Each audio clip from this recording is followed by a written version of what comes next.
Nous vous demandons de vous abonner, liker, aimer et partager nos vidéos.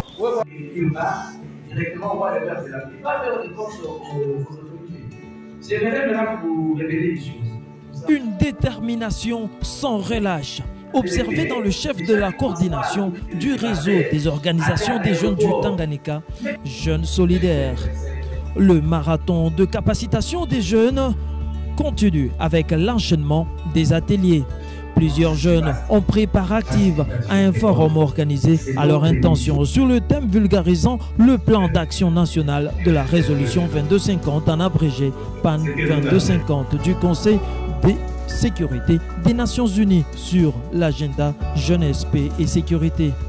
Cette rencontre a vécu en date du 10 septembre 2022 dans la salle de l'hôtel SDK. Deux sous-thèmes ont constitué des piédestals pour une interaction participative. Le premier facilitateur révèle ici le sous-thème qu'il a étalé. Nous avons exposé sur la vulgarisation du plan d'action national sur la résolution 2250.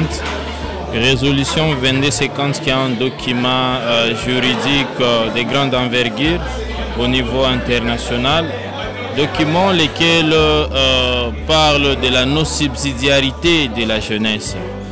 Ce brillant exposé s'inscrit dans l'application des normes préétablies au niveau tant national, régional qu'international, dans le sens de faire participer la jeunesse dans les instances de prise de décision. Un acte qui doit d'abord commencer par l'information pour continuer vers l'appropriation et enfin viser l'application de cette dite résolution.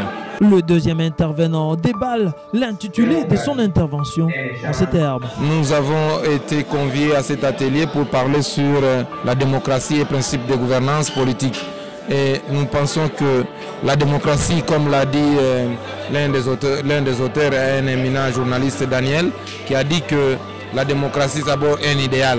Un idéal et non seulement un idéal, c'est aussi une pratique qui doit se vivre constamment réalisable. Et maintenant là, associé à ça la définition qu'avait donnée le président états-unien, Abraham Lincoln, qui a dit que gouvernement du peuple pour le peuple et par le peuple. Je pense que, au regard de ce que nous vivons en République démocratique du Congo, nous devons examiner si vraiment ces principes-là sont vérifiables au niveau de la République démocratique du Congo. C'est ainsi, ça a été vraiment intéressant.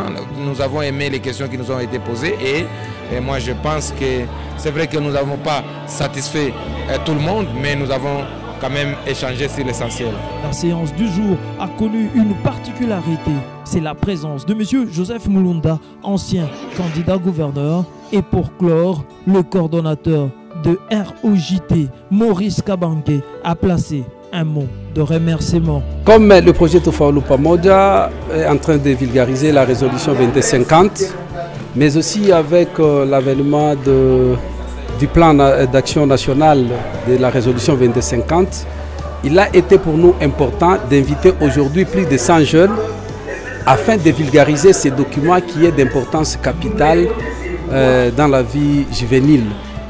Il se souviendra que la résolution 2250 est là pour la protection, est là pour mettre les jeunes au centre de tout intérêt dans la vie politique, sociale et économique. Voilà pourquoi aujourd'hui il fallait vulgariser cet instrument ou cet outil qui est à caractère national.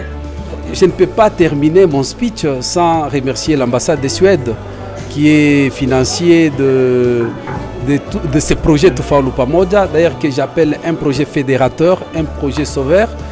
Et je n'oublie pas CAFOD qui est le partenaire au niveau national, IJCC, notre partenaire qui joue le rôle d'interface, et la CJP. Nous-mêmes, ROJT, je remercie aussi les partenaires sur place, les organisations de jeunes dans la province du Tanganyika.